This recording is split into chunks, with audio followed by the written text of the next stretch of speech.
Bella. Welcome to Bellauncinettocrafts and day 2 of my birthday week celebration. Today is March 16th, 2022, and I am so glad that you're here with me today. If you're new, you came just in time to celebrate, and if you've been here for a while, thank you for being here to celebrate with me. So today, and during all this week, I'm going to be sharing some things about my family, and I'm going to talk today about my time that I spent with my pop and my beast Nona. So, my parents divorced when I was really young, and the main tie that I had was my grandparents. They made it a point to call me, because when I was growing up, there weren't cell phones or video conferences or, FaceTime or anything. There wasn't any of that stuff. So they called on a regular basis. They sent cards for every holiday. And my pop was big on sending like funny cards. So things with like kittens and dogs and animals doing funny things, right? Because I was little and he would make me laugh. And part of that was my beast Nona. His mother would always put in a handwritten note. And it was in cursive, so it was a little bit hard until I learned to read cursive. But it was always very heartwarming and heartfelt.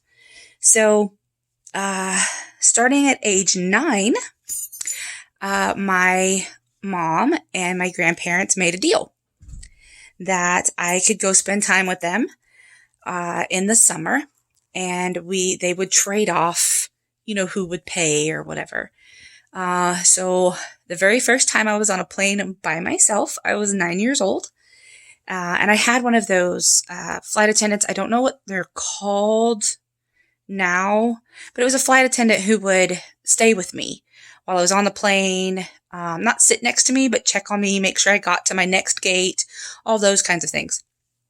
And then when I got to my next gate, there would be another one that met me there and so forth. So, but I was not with my family. I was not with my mom. I was not with my grandparents.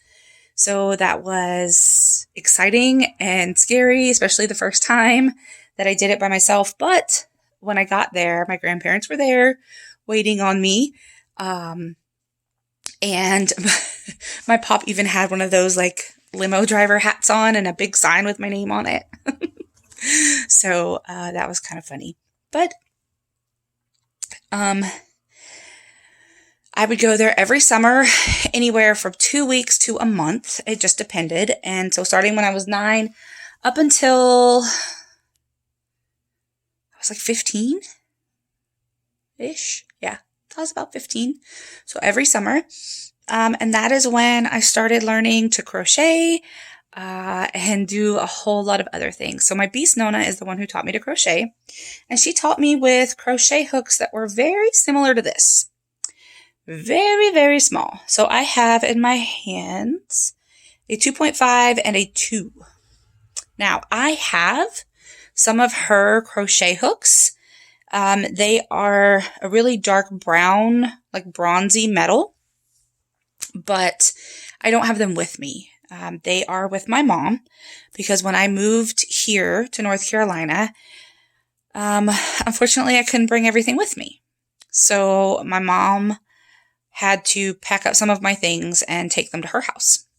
So they're there, they're safe, but I don't have them to show or to use. It makes me kind of sad that I don't have them with me because from the moment that I got them, they never left me. Like I always knew where they were, always. And I know where they are now, but they're not close. So it, kind of affects me a little, but that's okay. So I have my notes here because I had to write down stuff for every day. So I want to make sure that oh yes.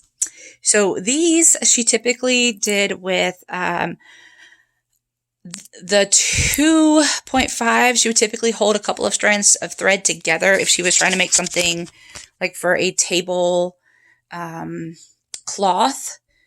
So she would make it a little bit sturdier if she did it with the 2.5, but she mainly taught me how to do doilies with the very, very, very tiny hooks.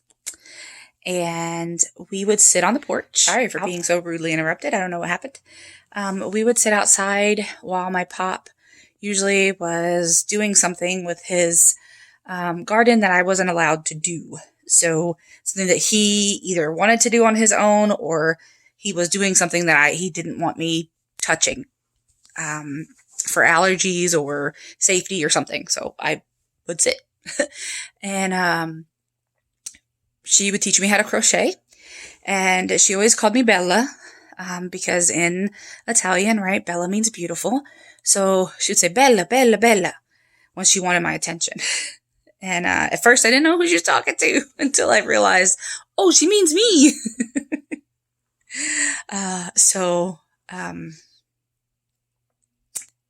Anyway, it's good memories. I'm getting kind of sad talking about it, but still good memories.